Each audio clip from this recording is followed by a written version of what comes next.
예레미야 30장부터 33장까지 이 내용은 바로 소망에 관련된 내용이 기록되고 있죠. 그래서 30장부터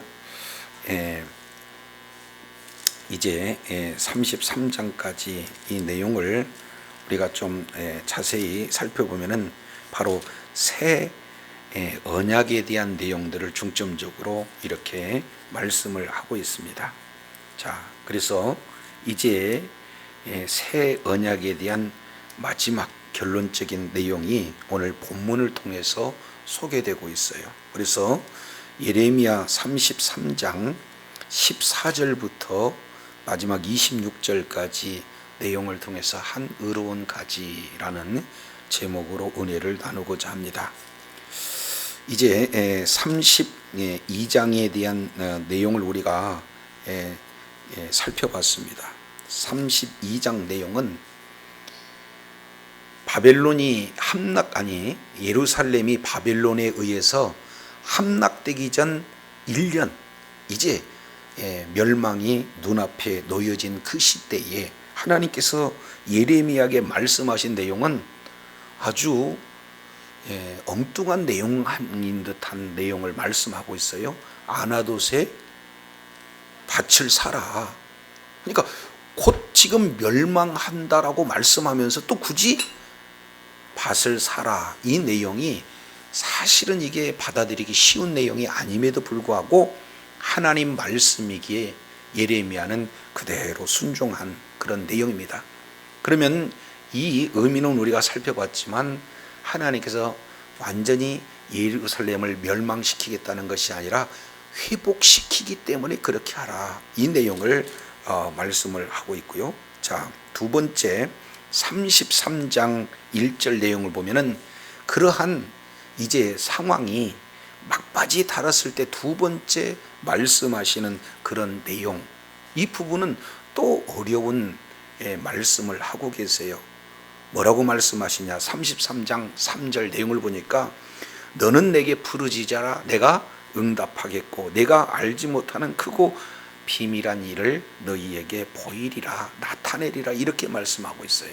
그래서 이 내용은 그냥 한 절만 뚝 띄어서 하게 되면은 너무 잘못된 해석이 진행이 되어지고, 그래서 뭔가 신비적인 것, 또 새로운 자기 자신에게 직통 계시라고 하는 소위 그런 신비한 체험을 하는 것으로 많은 사람들이 오해를 하고 있습니다. 그런데 여기에서 내게 부르짖으면 응답하시는 것은 사람이 할 수 없는 하나님만이 할 수 있는 큰 일, 아주 기이한 일, 이런 내용들을 우리 주님께서 약속을 하고 있어요. 그러면 그 내용이 어떤 것인가 하는 부분들을 이제 주님께서 구체적으로 4절부터 9절까지 이 내용을 통해서 말씀을 해주면은 하신 내용을 살펴보면은 예루살렘을 무너뜨리겠다는 거예요.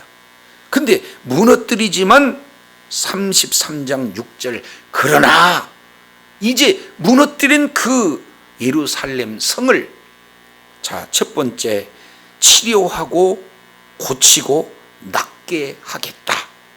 두 번째 7절 유다와 이스라엘의 포로를 돌아오게 하겠다.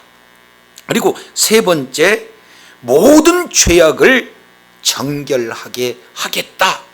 이런 내용이에요. 그러면 결국 무너진 예루살렘을 다시 회복시키고 포로에서 돌아오게 하고, 그리고 모든 죄를 다 없이 할 수 있는 이 내용은 그야말로 크고 비밀한 일이에요. 이것은 사람이 할 수 없는 그 일이다. 그러면 이렇게 고치게 하고 돌아오게 하고 모든 죄를 100% 완벽하게 제거할 수 있는 그 일로 말미암아 어떤 현상들이 나타나는가? 9절 보니까 크게 세 가지 모습으로 나타나요.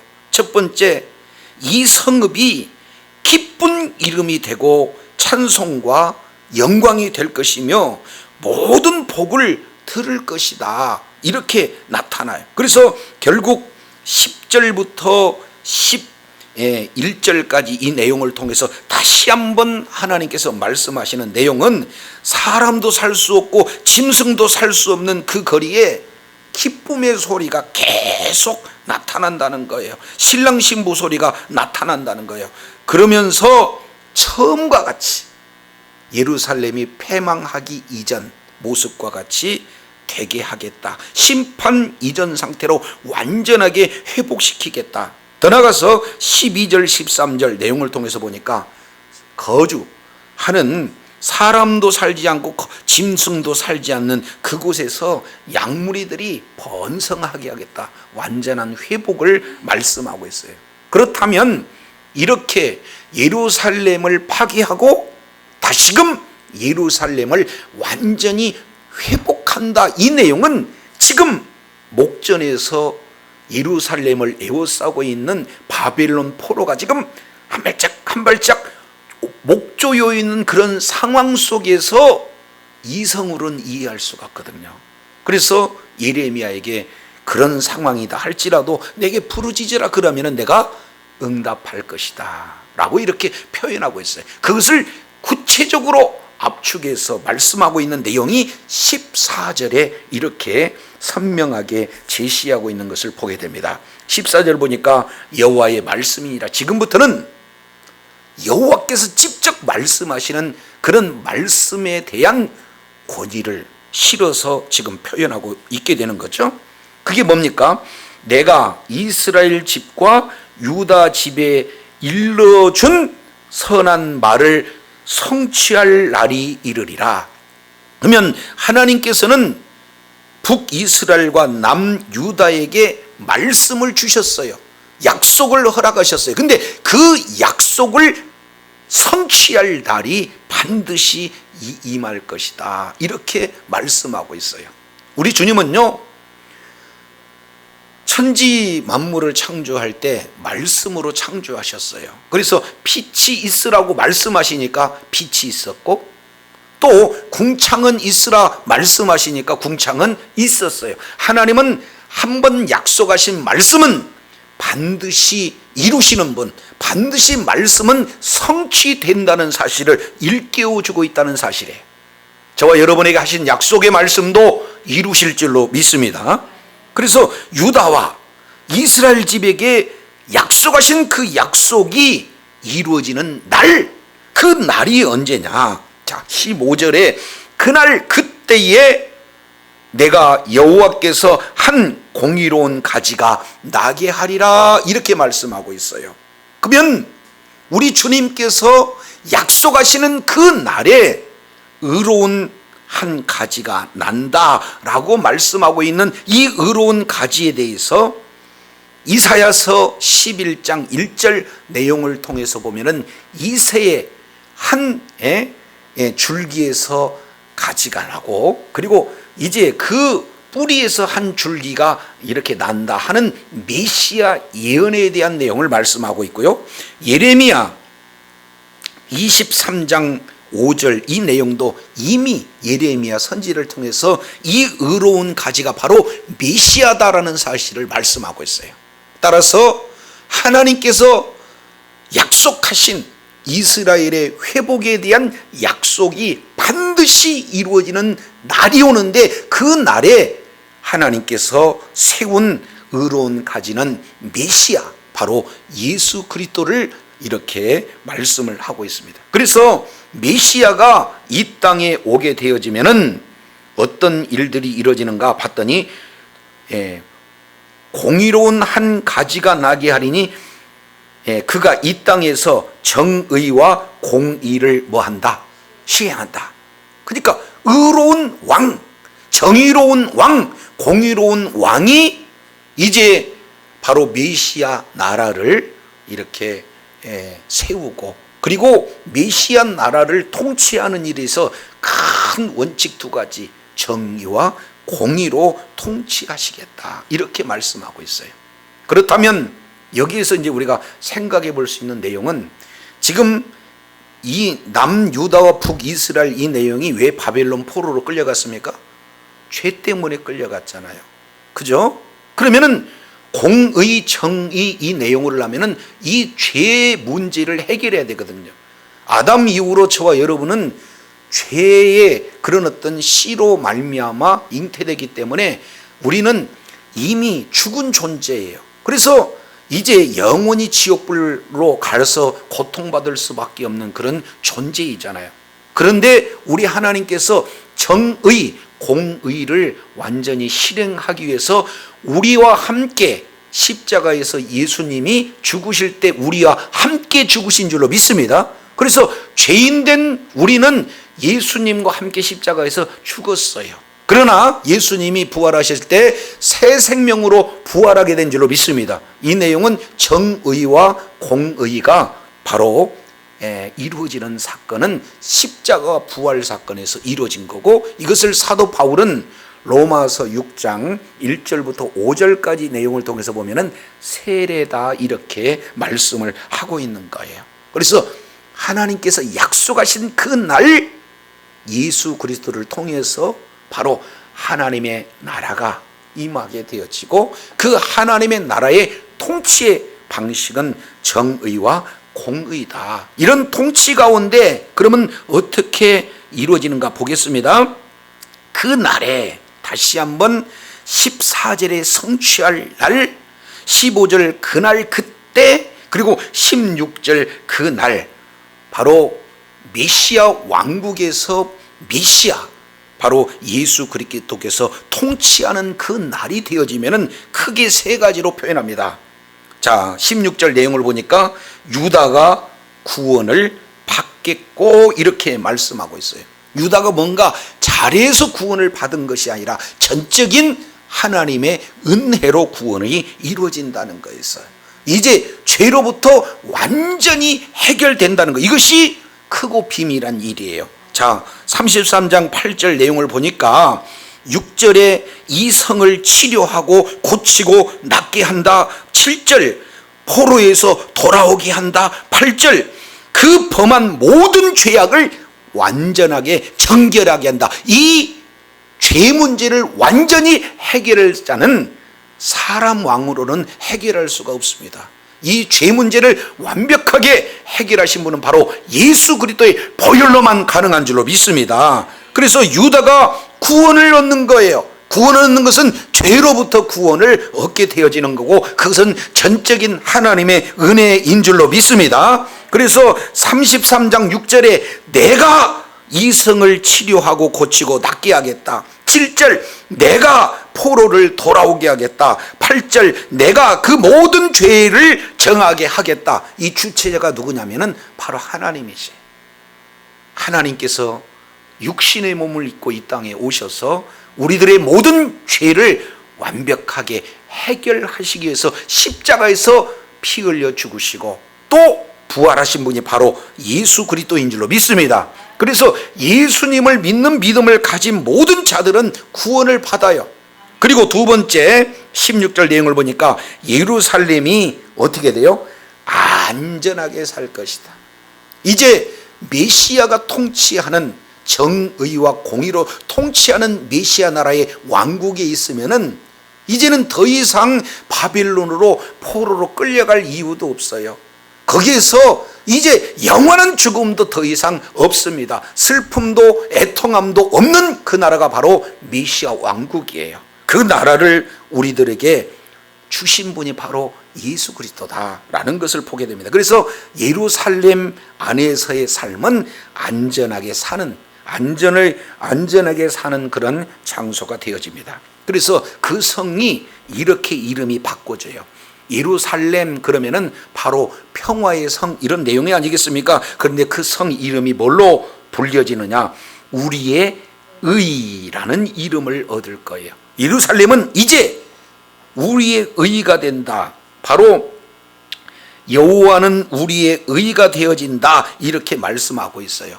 이것은 바로 예수 그리스도께서 우리들의 죄에 대해서 죽고 죄 문제만 해결되는 것이 아니라 예수님이, 우리의 죄는 예수님에게로 전가가 되고, 그리고 예수님의 의는 우리에게 전가가 돼서 예수 그리스도를 믿는 믿음을 가진 자들은 의롭다고 칭함을 받는 것이 바로 우리에게 주어지는 의인 줄로 깨달으시기를 바랍니다. 그래서 예루살렘은 온통 뭡니까? 예수 그리스도를 믿는 믿음을 가진 사람들로 이렇게 살고 있는 장소가 되기 때문에 여호와 우리의 의, 이 내용은 예루살렘이고, 실제 우리의 삶에 그대로 적용해 보면 이게 바로 교회를 이렇게 표현하고 있어요.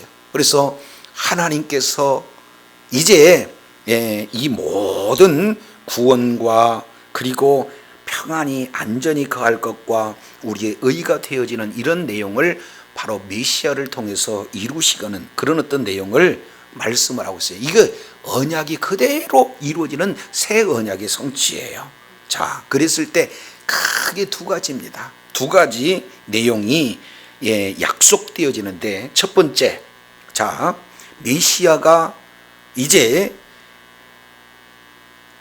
메시아 나라를 세우고 그리고 정의와 공의로 통치하는 그때에 영원히 이루어질 두 가지 내용, 그것이 17절 그리고 18절에 이루어집니다. 첫째, 17절 내용을 보면 여호와께서 이같이 말씀하시니라. 이스라엘 집에 왕위에 앉을 사람이 다윗에게 영원히 끊어지지 아니할 것이며 그랬습니다. 이걸 문자만으로 해석하면 조금 해석이 안 되어져요. 왜 그러냐면 지금 다윗은 이스라엘의 두 번째 왕 아니에요? 그런데 지금 현재 예레미야 시대는 언제냐면은 마지막 20대 왕 시드기야, 바벨론 포로가 끌려가기 바로 그 직전이에요. 그러면 이미 다윗은 있는 거예요, 없는 거예요? 근데 다윗에게 영원히 이스라엘 위에 앉을 그런 사람, 이건 왕을 얘기하는 거잖아요. 근데 그 왕이 다윗에게 영원히 끊어지지 않는다, 그 얘기는 시드기야 이후로 왕이 완전히 끊어지거든요. 근데 여기서 왕이 끊어지지 않는다 하는 내용은 사람 왕이 아니다, 이렇게 볼 수가 있어요.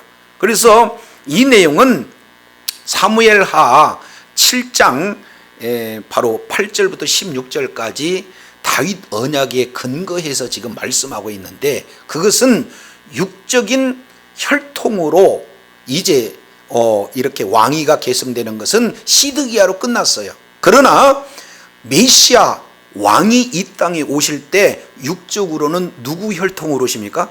다윗의 혈통으로 오셔요. 그분이 바로 예수님인 줄로 믿습니다. 그래서 예수님에게는요, 이런 영원한 왕권, 이 내용이 이제 다윗 왕가의 영속성으로 말미암아 바로 왕으로 이 땅의 통치가 영원토록 이루어지는 내용을 말씀하고 있어요. 자, 두 번째입니다. 18절 내용을 보면 내 앞에서 번제를 드리고 소제를 사르고 다른 제사를 항상 드리는 드릴 레위 사람 제사장도 뭐 하지 않는다? 끊어지지 않는다, 이렇게 말씀하고 있어요. 그러면 레위 제사장 안 끊어지나요? 물론 바빌론 포로로 끌려갔다가 다시 포로 복귀할 때는 이제 스룹발벤 성이 세워지고 거기에 제사장 제도가 이어진 것은 사실이에요.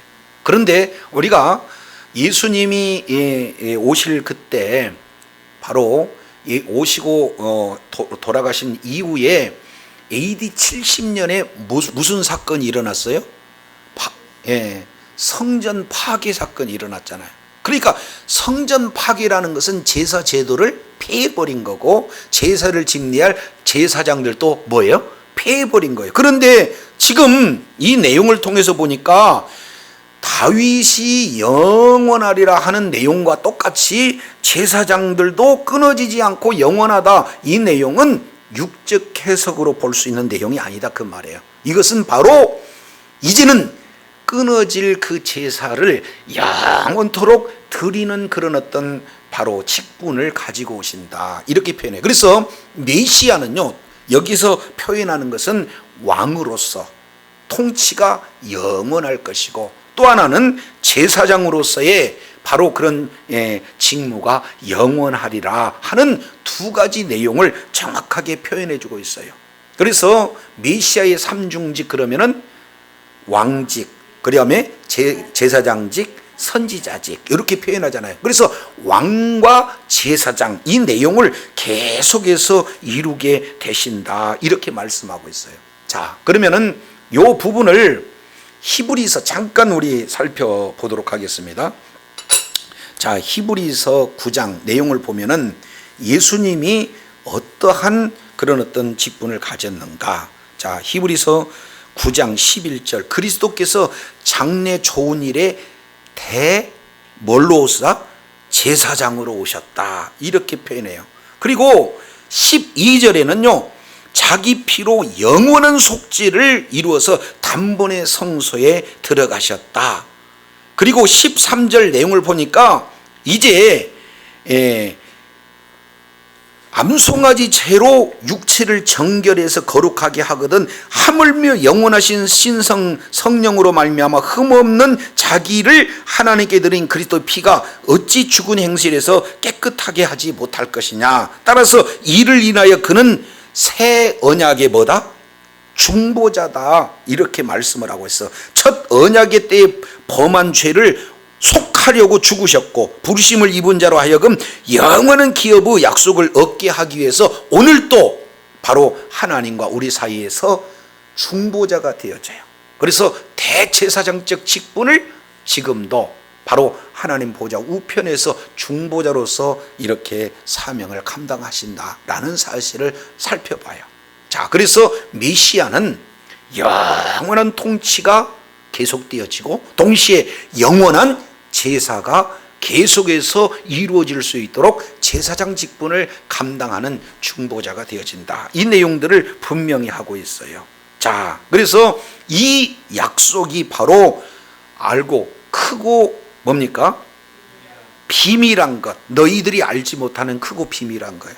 그래서 크고 비밀하는 이 내용은 하나님 앞에 기도하면 뭔가 신비적인 그런 내용을 말해주는 것이 아니라 지금 내 눈앞에는 예루살렘 성이 곧 망하지만, 그리고 예루살렘이 망하되 완벽하게 이 거주하는 자들을 아예 시체로 이 성에 다 채우게 한 것은 너희 악 때문에 그러는데 이제 하나님께서 아예 이 성 자체를 외면해버리겠다는 거예요. 이 성 자체를 완전히 파괴해버리겠다는 거예요. 그러니까 이것은 완전한 파괴를 말씀하고 있거든요. 근데 거기에서 지나지 않고 이 성을 다시 뭐 하시겠다? 완벽하게 회복시키겠다. 그런 하나님의 그 약속, 크고 비밀한 이 약속이 이루어지는 그때 어떤 일이 일어나냐? 이런 일이 성취되는 그날에는 메시아가 이 땅에 오셔서 메시아 왕국을 세워서 영원토록 통치를 하는 그때에 모든 자들이 구원을 받고 의롭다 칭함을 받는 일들이 일어나는데, 그분이 어떤 사역을 하냐? 왕 같은 사역과 제사장 같은 사역을 진행한다는 것을 약속하고 있다는 사실을 기억하시기 바랍니다. 이것은요 하나님의 약속이에요. 자, 그런데 이 1차 한 번 14절부터 18절까지 이렇게 완전한 예루살렘에 대한 그런 어떤 회복에 대해서 한 번만 말씀하신 것이 아니라 두 번째 말씀을 하고 있는 약속이에요. 그 2차로 약속하시는 그 내용이 뭐냐? 19절부터 22절까지는 두 번째 회복 약속에 대한 내용을 말씀하고 있습니다. 자, 19절 내용을 보면은 여호와의 말씀이 예레미야에게 임하니라 이르시되, 20절 우리 한번 20절 21절 이것은 참 쉽지 않아요. 자세히 읽어야 됩니다. 우리 다 같이 한번 읽어보겠습니다. 20절 21절 시작. 여호와께서 이와 같이 말씀하시니라. 너희가 능히 낮에 대한 나의 언약과 밤에 대한 나의 언약을 깨트려 주야로 그때를 잃게 할 수 있을진데 내 종 다윗에게 세운 나의 언약도 깨뜨려 그에게 그 자리에 앉아 다스릴 아들이 없게 할 수 있겠으며 내가 나를 섬기는 레위 제사장에게 세운 언약도 파할 수 있으리라. 이게 반어법이에요. 단 조건이 있습니다. 자, 그러면은 두 가지 약속입니다. 첫 번째 21절 내용을 보니까 내가 다윗에게 세운 약속이 있고, 두 번째 레위 제사장에 세운 약속도 있는데, 그러면 나는 영원토록 다윗에게 세운 약속, 왕권이 영원하리라는 그 약속, 이것을 끊어지지 않겠다 이렇게 약속했습니다. 두 번째, 레위 제사장들도 끊어지지 않겠다, 레위에게 세운 언약도 있는데 내가 그 언약을 파할 때가 있다는 거예요. 이거 잘 들어야 돼요. 파한다는 의미가 아니라 나도 파할 수 있다. 조건이 뭐냐? 20절의 조건이에요. 그 조건은 뭐냐면은 하나님께서 자연계시로 하신 약속이 있는데 그 내용이 뭐냐? 20절, 너희가 능히 낮에 대한 나의 언약 그리고 밤에 대한 나의 언약을 깨트려서 주야로 그때를 잃게 할 수만 있다면 지금 다윗 언약과 레위 언약이 깨트려질 수가 있어요. 그런데 만약에 이것이 안 깨트려지면 어때요? 영원하다. 이 내용을 지금 반대로 이렇게 반어법으로 설명하고 있어요. 자, 하나님께서는 밤과 낮에 대해서 이렇게 얘기했습니다. 자, 창세기 1장 내용을 통해서 보면은 이렇게 말씀하잖아요. 밤과 낮은 사시와 일자와 연한을 계속해서 징조를 이루라 라고 하신 약속이 이루어져서 오늘 또 해는 뜨고 그리고 밤이 오고 또 해가 뜨고 밤이 오고, 이 내용은 지금 이 우주가 존재하는 한 계속해서 이루어지는 것은 하나님의 약속의 근거에서 그렇다.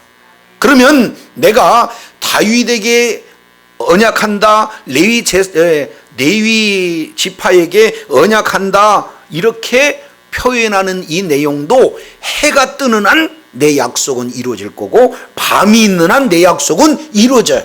그러나 해가 없어지고 밤이 없어지면은 이 약속도 없어질 수 있다 이렇게 표현한 것은 결국에 하나님은 언약을 지키겠다는 거예요, 지키지 않겠다는 거예요? 그럼요, 지키겠다. 여기서 이제 우리가 한번 생각해 볼 수 있는 내용은, 오늘 또 하루가 지나가는구나, 여전히 해가 떠오르는구나, 그리고 밤이 찾아오는구나, 이런 내용을 통해서 우리가 늘 염두해 둬야 할 내용은 뭐예요? 오늘 또 우리 하나님께서는 언약을 지키시는구나. 자연 계시를 통해서 하나님의 약속이 우리에게 반드시 성취된다는 그런 확실한 믿는 믿음을 갖는데, 우리가 해가 그리고 달이 뜨고 지고 하는 그 내용을 통해서 우리가 가져야 할 믿음이다라는 것을 우리가 살펴볼 수가 있어요. 그러니까 하나님은 그만큼 하나님이 하신 약속에 대해서 확실하다라는 사실을 해와 달을 통해서 언약을 지키겠다는 것을 말씀하고 있는 것을 보게 됩니다. 자, 두 번째입니다. 22절은 더 기가 막힌 내용으로 우리들에게 약속하셔요. 정말로 하나님께서 하신 약속은 반드시 이루시겠다는 사실을 이렇게 그림 언어를 써가지고, 해가 뜨는 것을 봐라, 그리고 밤이 오는 것을 봐라, 나는 그걸 통해서 내 언약을 지키겠다 하는 확신을 준 것과 같이 22절 내용을 통해서 보니까 뭐라고 말씀하시느냐? 하늘의 만상을 셀 수 있다 없다? 없다. 그리고 바다의 모래를 측량할 수 있다 없다? 이건 팩트입니다. 아니, 과학이 아무리 발달이 된다 할지라도 지금 별의 개수를 대략 몇 개 이렇게 표현했는데 정확하게 세지 못한다 그 말이죠. 아직까지도 발견되지 않는 그런 여러 가지 은하계가 많이 있고 그러잖아요. 자, 그러면 내 언약이 깨지려면은 누군가 하늘의 별 숫자를 이렇게 다 정확하게 셀 때, 그러면은 내 언약이 깨질 수도 있다는 거예요. 두 번째, 사람이 아무리 지혜가 있다 한들 바다의 모래의 개수 알 수 있어요, 없어요? 바다의 모래 알아요, 몰라요? 불가능하다 그 말이에요. 그런 것처럼 내가 하신 언약을 깨트린 것 그 자체 불가능하다. 하나님은 약속하신 것 반드시 이루신다 하는 내용을 그렇게 표현해요. 그래서 22절 하늘의 만상은 셀 수 없으며 바다의 모래는 측량할 수 없나니 내가 그와 같이 내 종 다윗의 자손과 나를 섬기는 레위인을 번성하게 하리라 하시리라. 그러니까 반드시 우리 주님께서는 다윗에게 하신 약속, 그리고 레위 제사장에게 하신 약속은 반드시 이루시게 될 줄로 믿습니다. 근데 여기서 잘 생각해 보세요. 다윗의 자손은 12지파 중에 다윗의 자손이기 때문에 많습니까? 적습니까? 적죠? 12분의 1이니까. 레위 자손도 많습니까? 적습니까? 적어요. 그런데 우리 하나님의 약속은 모두 다윗의 자손, 레위의 자손으로 번성하게 하겠다 하는 그 내용은 어떤 내용입니까? 모두 다 때가 되어지면 다윗의 후손으로, 또 하나는 레위 제사장의 후손으로 충만하게 만들겠다는 것은 어떤 내용입니까? 이것은 예수 그리스도의 그 메시아, 메시아가 통치하는 하나님의 나라로 만들겠다는 거예요. 자, 그러면은 예수님은 우리가 찾아봤습니다. 히브리서 9장 11절 내용을 통해서 보니까 예수님은 누구십니까? 대제사장으로 오셨다, 이렇게 말씀하고 있고, 또 예수님은 만왕의 왕이셔요. 그래서 예수 그리스도를 믿는 믿음을 가진 자들은 이제 바로 메시아 나라의 바로 백성이 되어지는 거고, 하나님 나라의 하나님의 자녀가 되어지는 그런 하나님의 자녀들로 채우시겠다 하는 내용이 바로 크고 비밀한 약속이 메시아를 통해서 이루어지고, 그 메시아 통치와 함께 하는 그런 바로 제사장 나라로서의 그 내용을 지금 표현을 하고 있는데, 자, 이것이 그러면 우리들에게는 어떻게 적용이 되어지는가? 이것을 우리가 살펴봐요. 이게 굉장히 중요한 내용입니다. 자, 베드로전서 2장 5절, 우리 한번 잘 알고 있는 내용이지만 찾아보도록 하겠습니다. 베드로전서 2장 9절 내용을 보면 이런 말씀을 하고 계세요. 오직 너희는 택하신 족속이요 왕같은 제사장이요 거룩한 나라요 그의 소유된 백성이니. 그러니까 우리 주님께서 우리를 특별하게 택하셨어요. 그리고 우리를 왕 제사장으로 우리 주님께서 택하셨어요. 그래서 우리 자체를 거룩한 나라로, 그의 소유된 백성으로 우리 주님이 우리의 신분을 완전히 바꿔주신 분이 바로 주님이신 줄로 믿습니다. 왜 그럴까요? 이는 너희를 어두운 데서 불러내어 그의 기이한 빛으로 들어가게 하는 자의 아름다운 덕을 뭐하게 하리라? 선포하게 하기로. 바로 내가 자리가 어둠이었더니 이제는 빛의 자녀로 자리를 옮겨주셨어요. 그것이 바로 예수 그리스도의 십자가의 보혈 은혜로, 바로 복음으로 말미암아 우리가 이렇게 됐다면, 아직도 어둠 가운데 있는 그런 사람들에게 어떻게든지 복음을 증가하는 그런 사명, 이 내용이 저와 여러분에게 주어지는 줄로 믿습니다. 그렇기 때문에 우리는 왕적인 그런 어떤 신분을 가지고 하나님께서 우리들에게 왕에 합당한 권세를 줘서 이 세상을 왕의 권위로 통치할 수 있는 존귀한 존재로 저와 여러분을 세우신 줄로 믿습니다.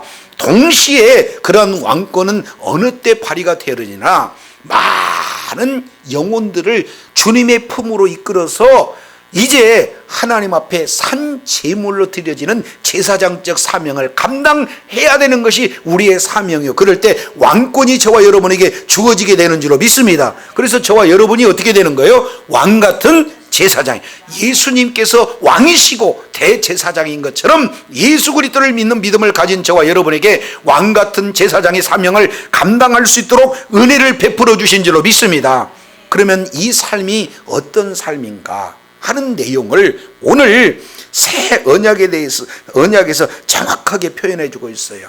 자, 출애굽기 19장 이 내용을 보면은 이스라엘 백성들을 애굽에서 이끌어내서 시내산에서 도착했을 때 언약을 세우시거든요. 그 언약을 세울 때 너희가 내 언약을 듣고 내 말을 지키고 내 언약을 지키게 되어지면 첫째, 특별한 소유로 삼겠다. 그리고 제사장 나라가 되게 하겠다. 그리고 또 내 소유가 되겠고 제사장 나라가 되게 하겠고 거룩한 백성이 되게 하겠다. 이렇게 약속하신 내용 아니겠어요? 자, 그 내용을 우리 주님께서 베드로전서 2장 29절 예수님의 십자가를 통해서 그 일을 이루어져서 너희는 왕같은 제사장이다 라고 실제 언약의 내용을 성취하시는, 이루시는 새 언약의 그런 어떤 일꾼으로 우리들을 세우셨어요. 그래서 출애굽기 19장에서 나오는 첫 번째 옛 언약은 이제 파하고 새 언약으로 우리들에게 주어서 새 언약의 일꾼으로 우리 주님께서 세우셨다 그 말이죠. 이 내용을 계시록 1장 6절에는 이 말씀을 이제 성취하시는 그런 어떤 내용을 말씀하고 있죠. 자, 계시록 1장 6절 내용을 보면은 아버지 하나님을 위하여 우리를 나라와 제사장으로 삼은 그에게 영광과 능력을 세세토록 있기를 원한다. 아멘. 이렇게 말씀하고 있어요. 그래서 출애굽기 19장 5절 6절 이 내용이 바로 베드로전서 2장 9절 10절 이 내용이 이제는 궁극적으로는 요한계시록 1장 6절에 그대로 이루어지는 그 내용들을 살펴볼 수가 있습니다. 한 번 더 계시록 5장 내용을 통해서 보면은 이렇게 표현해요. 9절 정확하게 말씀하고 있죠. 새 노래로 불러 이르되 두루마리를 가지고 그 인봉떼기에 합당하시도다. 일찍이 죽임을 당하사 각 족속과 방언과 백성과 나라 가운데 사람들을 뭐예요? 피로 사서 예수님이 십자가에서 죽으신 이 사건으로만 끝난 게 아니라 그의 피의 값을 지불하고 우리를 샀어요. 그래서 우리를 하나님 앞에 드렸는데 왜 그러는가? 10절에 보니까 그들로 우리 하나님 앞에서 나라와 제사장을 삼으셨으니 그들이 땅에서 뭐하리라? 왕노릇하리라. 그러니까 바로 새 언약, 이 부분 다윗 언약과 그리고 레위 제사장들에게 주어지는 그 언약이 예수 그리스도를 통해서 성취되었고 이런 내용이 저와 여러분에게 약속이 주어지게 된 줄로 믿습니다. 그래서 이 땅 살아가면서 우리가 이 땅에 땅을 딛고 살지만 이미 예수 그리스도를 통해서 이루신 하나님의 나라 가운데서 왕같은 제사장으로 사명을 감당해야 되는 참 예배를 드리는 삶이 저와 여러분의 삶이 되어야 될 줄로 믿습니다. 그래서 로마서 12장 1절 2절 내용을 보면은 우리 주님께서 사도 바울을 통해서 뭐라고 그래요? 너희 몸을 하나님께 드릴 산 제사로 드리라. 이것이 너희 드릴 영적 예배니라. 이렇게 말씀하고 있어요. 그래서 우리는 왕 같은 권위가 예수 그리스도를 통해서 주어졌고 우리는 제사장적 사명을 감당해서 이제 우리는 있는 그 장소에서 어떤 상황 속에서도 예배로 하나님 앞에 영광 돌리는, 예배가 끊어지지 않는 하나님의 권세가 늘 삶 속에 적용돼서 끊어지지 않는 그 사명을 우리들에게 지금 허락하고 있는 거예요. 이것이 우리에게 주어진 너희가 알지 못하는 크고 비밀한 일, 그런 언약이 실제 이루어지는 것은 예수 그리스도를 통해서 이루어질 그때 우리들에게 주어지는 사명이 이렇다는 것을 너무도 정확하게 보여줘요. 지금 사실은 코로나 시대 이제 대면 예배에 상당히 치명타를 당하고 있잖아요. 모든 교회가 비대면 예배를 드리고 있어요. 그러나 이제 영과 진리로 예배하고 정말로 어떻게든지 예배가 바로 회복되어서 하나님 앞에 예배로 영광 돌리는 그런 예배의 승리자의 그런 사모한 마음이 저와 여러분에게 늘 충만히 있어야 될 줄로 믿습니다. 그러니까 인터넷으로 예배드리는 모든 자들에게도 동일한 그러한 예배의 승리자가 되게 해야 되겠다는 그런 확신과 그런 소망과 믿음이 우리들에게 모두에게 다 있어야 될 줄로 믿습니다. 이것이 해가 없어지면 아니면 달이 없어지면 밤이 없어지면 내가 언약 없앨게. 이 천상에 있는 모든 우주 만물 하나하나를 다 셀 수 있으면 내가 언약 없앨게. 바다에 모래를 셀 수 있는 그런 내용이라면 언약 없앨게. 이건 불가능하다 그 말이에요.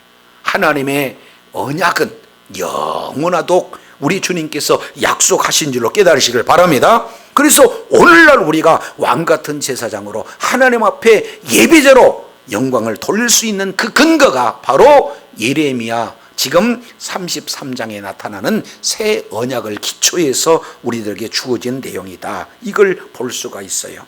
자, 그러면서 2차로 1차 내용으로 이제 14절부터 18절까지 1차 회복에 대한 약속, 두 번째 19절부터 22절까지 이렇게 구체적인 사례를 들어서 2차 약속하신 걸로 끝나는 게 아니라 23절부터 26절까지 3차로 다시 한번 다윗의 왕가가 영원하리라.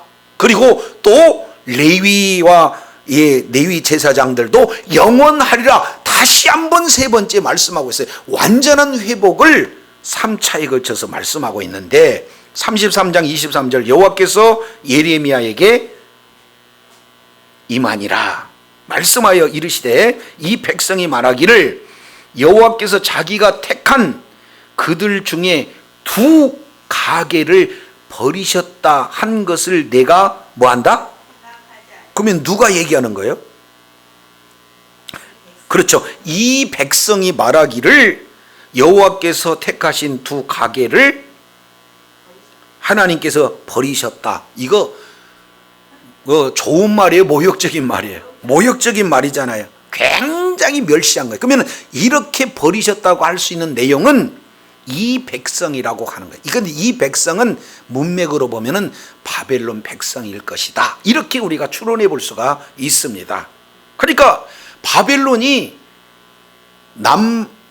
북이스라엘과 남유다에 대해서 하나님이 너희들 버려서 이렇게 멸시하고 있는 그런 어떤 내용을 너희들이 한번 생각해 봐라. 그들이 내 백성을 멸시하여 자기들 앞에서 나라로 뭐한다? 인정하지 않아요. 그러니까 바벨론 포로로 끌려가서 나라로 대하는 게 아니라 종으로 대했거든요. 지금 이런데 여기서 우리 주님은 두 가지로 딱 나눠요.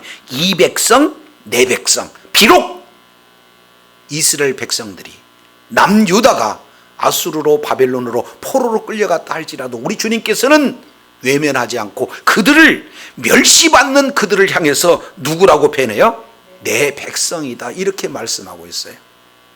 우리가 죄를 지음으로 말미암아 마귀의 총이 되어서 끝까지 어둠의 권세에 아래 놓이면서 정말로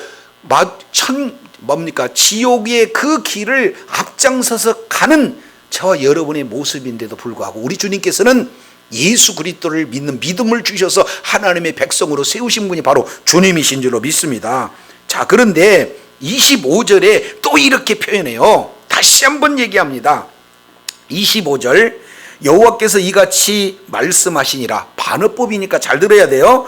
내가 주야와 맺은 언약이 없다든지 천지의 법칙을 내가 정하지 아니하였다면 이렇게 표현합니다. 그러면 여기서 주야의 뭐라고 그랬습니까? 언약. 그 내용이 어디입니까? 20절에 나와 있는 거죠. 그리고 또 하나 천지의 뭡니까? 천지의 법칙. 그 내용은 어디입니까? 22절 그러니까 이 두 가지가 이루어지지 않는다면, 정해지지 아니하였다면 26절 야곱과 내 종 다윗의 자손을 버리고 다시는 다윗의 자손 중에서 아브라함과 이삭과 야곱의 자손을 다스릴 자를 택하지 아니하였으리라. 그 얘기는 택했다는 거예요, 안 택했다는 거예요? 택했다는 거예요. 그러니까 천지와 세운 언약, 그리고 주야와 세운 그런 언약이 없어지지 아니하는 한 우리 하나님께서 한번 택하신 자녀들을 버리지 않는다. 약속 반드시 지킨다. 그래서 결국에는 내가 그 포로된 자를 돌아오게 하고 그를 긍휼히 여기겠다 하는 내용으로 세 번째 회복의 언약을 말씀하고 있어요. 자, 그러면은 첫째, 둘째, 셋째 계속해서 약속하신 한결같은 내용은 뭡니까? 크게 두 가지죠. 메시아 나라, 이 나라가 영원히 통치가 이루어지는데 그러기 위해서 두 가지 언약은 반드시 하나님이 이루겠다. 첫 번째는 다윗과의 언약, 두 번째는 레위 제사장과의 언약.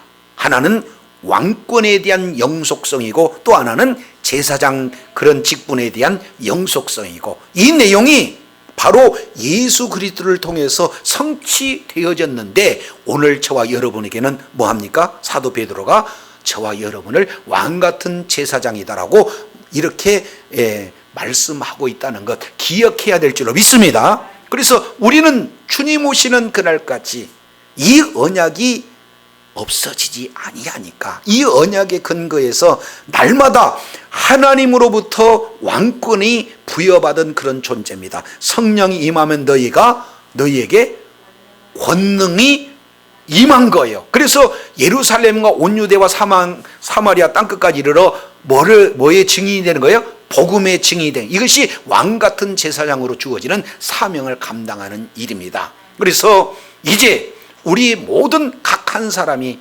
가정으로 파송되어지고 직장으로 파송되어지고 그리고 선교토로 파송되어지고 사명의 그런 어떤 자리로 파송되어지는 그곳에서 내가 왕같은 제사장으로서 귀한 사명을 감당해서 어두운 가운데서 빛으로 인도해 주는 하나님의 그 은혜를 선전하고, 그래서 하나님의 나라가 확장되는 일에 끝까지 존귀하게 쓰임받는 복된 은혜가 있어야 될 줄로 믿습니다. 이것이 저와 여러분에게 주어지는 사명이에요.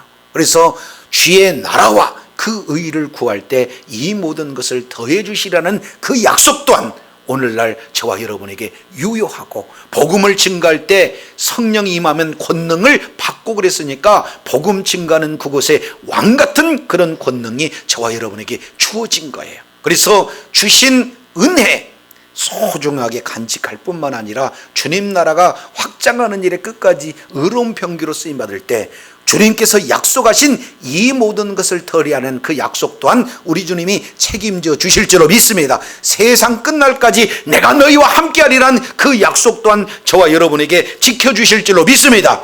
주님 오시는 그날까지 주의 사명 감당하고 날마다 우리 주님께서 함께 해주심으로 말미암아 주님이 주신 기쁨, 주님이 주신 분복, 주님이 주신 평강, 주님이 주신 권세와 지혜와 능력 모든 것을 삶 속에 적용하며 하나님 앞에 존귀하게 쓰임받는 복된 은혜가 있기를 예수 이름으로 축원합니다. 기도하겠습니다. 거룩하시고 신실하신 아버지 하나님 감사합니다. 이제 예레미야 30장부터 33장까지 새 언약의 중심으로 우리가 말씀을 살펴보았는데, 하나님 오늘 우리들에게 베풀어 주신 그 은혜 확실하게 회복시켜 주겠다는 것을 아나돗의 땅밭을 사라 하는 것으로, 그리고 내가 기도하면 내가 응답하고 내가 알지 못하는 크고 비밀한 일을 내게 나타내리라, 보여주리라 하신 두 번째 약속의 내용이 바로 1차적으로는 예루살렘의 회복인 것 같으나 이제 궁극적으로는 초림 때 이루어지고 재림 때 온전히 이루어져서 우리의 거할 그 예루살렘의 온전한 회복은 새하늘과 새 땅이 그 바로 예루살렘이라는 사실을 일깨워 주셨사온즉 이미 임한 하나님 나라 안에서 주의 귀한 사명을 감당하고자 할 때에